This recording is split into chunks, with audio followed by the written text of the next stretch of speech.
अभिनव ने अपना सामान एक कोने में आहिस्ता से रख दिया। वो नहीं चाहता था कि अनन्या की नींद खराब हो। वो धीरे से उसके बिस्तर पर आया और कंबल ओढ़कर उसके पास लेट गया। अभिनव ने अपनी आंखें बंद कर ली थी और उसकी आंखों के सामने वही रात ताजा हो गई थी जब वो पहली बार ऐसे अनन्या के कमरे में न जाने कैसे पहुंच गया था। अब आगे क्या होने वाला था? क्या अनन्या और अभिनव की ये नजदीकी उन्हें एक दूसरे के दिल में जगह बनाने देगी? क्या अभिनव और अनन्या को एक दूसरे से प्यार हो जाएगा? और क्या करने वाला था अभिनव चिराग के साथ? अभिनव को अनन्या के बगल में लेटकर वो रात याद आ रही थी। वो बस ये समझने की कोशिश कर रहा था कि आखिर वो कैसे अनन्या के कमरे में पहुंचा था।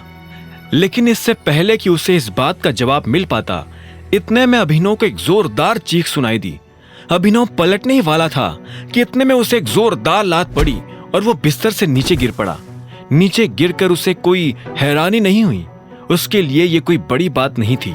जैसे ही अभिनव अपनी जगह पर बैठा तो इतने में अनन्या किसी शेरनी की तरह गुर्राते हुए बोली, तुम्हारी हिम्मत कैसे हुई मेरे बिस्तर में आने की? अभिनव अपनी जगह से खड़ा हुआ और अपनी पीठ पर लगी हल्की सी चोट को मलते हुए बोला, मेरी हड्डियां तोड़ने का इरादा था क्या? तुम पहले मेरे सवाल का जवाब दो। तुम्हारी हिम्मत कैसे हुई मेरे बिस्तर में आने की? समझते क्या हो अपने आप को? किससे पूछकर मेरे बिस्तर पर लेटे? किससे पूछकर मेरा कंबल ओढ़ा? अभिनव ने एक गहरी सांस ली और कंबल को फिर से ठीक तरह से रखते हुए कहा, मैं तुम्हारा पति हूं, भूल गई? पति? My foot! ये शेख चिल्ली की तरह खाली पुलाव पकाना बंद करो। तुम मेरे पति नहीं हो। तुम मेरे सबसे बड़े दुश्मन हो और मैं तुम्हारी शक्ल भी नहीं देखना चाहती हूं। अच्छा, तो किसकी शक्ल देखना चाहती हो? उस झूठे चिराग की? तुम्हें पता भी है तुम किसके बारे में क्या बात कर रहे हो? चिराग के बारे में ऐसा बोलने से पहले तुम 100 बार सोचना। वो तुमसे 1 लाख गुना ज्यादा अच्छा है, समझे? अनन्या ने कहा और अपनी जगह से उठकर बाथरूम की तरफ जाने लगी।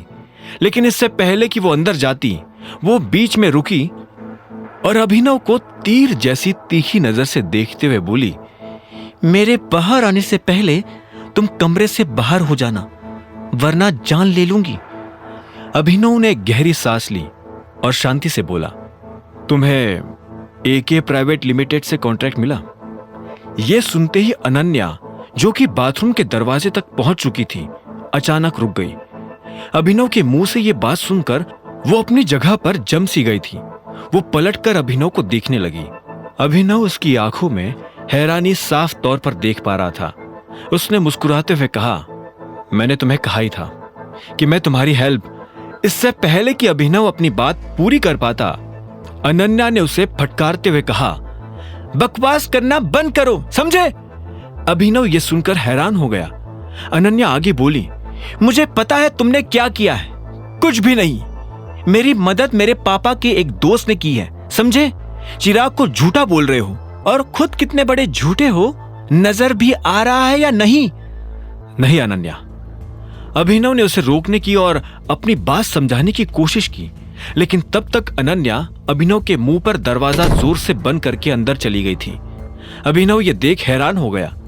अब क्योंकि वो इस कमरे में नहीं रुक सकता था, इसलिए वो उसी कमरे में चला गया जिस कमरे में वो अक्सर सोया करता था। बहुत मुश्किल से उसे नींद लगी और कब सुबह हो गई उसे पता ही नहीं चला।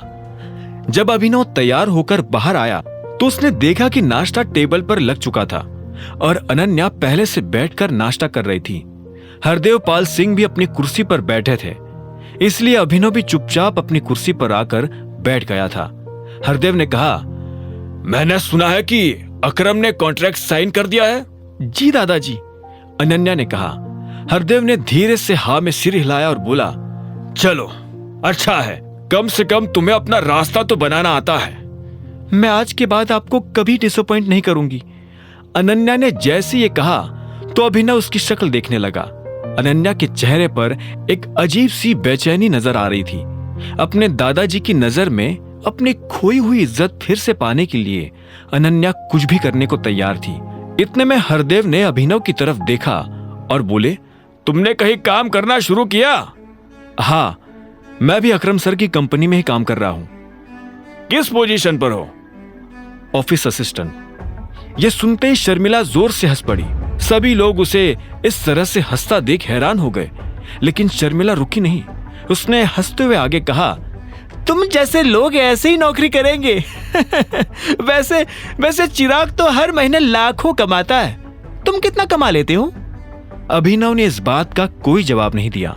वो जानता था कि अगर वो अपनी तरफ से कुछ भी कहता तो शर्मिला उसे फिर से खाने को दौड़ती, पर अभिनव का कुछ न कहना भी उसे बहुत भारी पड़ा। शर्मिला ने कहा, क्या हुआ, कुछ बोला नहीं जा रहा? हाँ? शर्मिला रुकने वाली नहीं थी। ऐसे में हरदेव बीच में आया और बोला, बस ठीक है शर्मिला, हम लोग खा रहे हैं और खाते वक्त हमें इस तरह की बातें नहीं करनी चाहिए। उसकी बात सुनते ही सब लोग चुप हो गए थे। अभिनव जल्दी से अपना नाश्ता खत्म करके बाहर निकल आया था। वो शर्मिला को अपनी टांग खींचने का और मौका नहीं देना चाहता था। उसका मन तो कर रहा था कि अभी के अभी शर्मिला के घर जैसे 100 घर खरीदे और शर्मिला जैसे लोगों को उनकी औकात दिखा दे, लेकिन वो ऐसा नहीं कर सकता था। उसके पास शांति रखने के अलावा और कोई चारा नहीं था। आगे की कहानी जानने के लिए देखें अगला एपिसोड सिर्फ पॉकेट एफएम के यूट्यूब चैनल पर, और द रिटर्न ऑफ टाइगर के सारे एपिसोड्स को सुनने के लिए डिस्क्रिप्शन में दी लिंक से डाउनलोड करें पॉकेट एफएम ऐप।